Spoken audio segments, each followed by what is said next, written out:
COVID infection rates are up in 27 states, including Illinois and Indiana, even though 18% of Americans were fully vaccinated in time for Easter. As Lilia Luciano reports, variant strains could make this pandemic last longer. Worshippers in LA today celebrated Easter at church for the first time in 2 years. Inside in pews and outside in cars. Relaxed COVID restrictions allowing them to gather.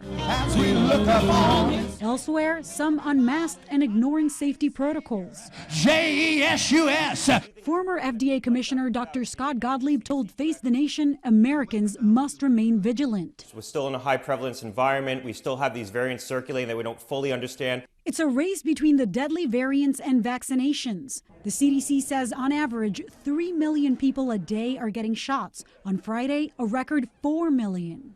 At the Baltimore production plant where 15 million vaccines were spoiled, the federal government has ordered Johnson & Johnson to run operations. At the nation's airports this weekend, a record number of travelers as people gather for the holiday. I feel a lot easier now traveling, being vaccinated. This is the gospel of the Lord.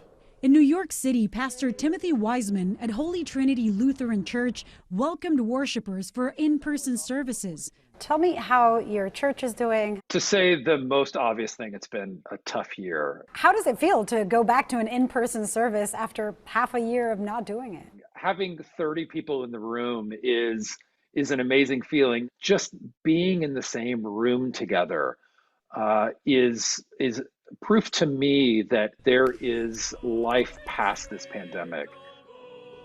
Starting Monday, places of worship like this church will be allowed double the number of people inside, all part of LA County's move towards fewer restrictions and more reopenings.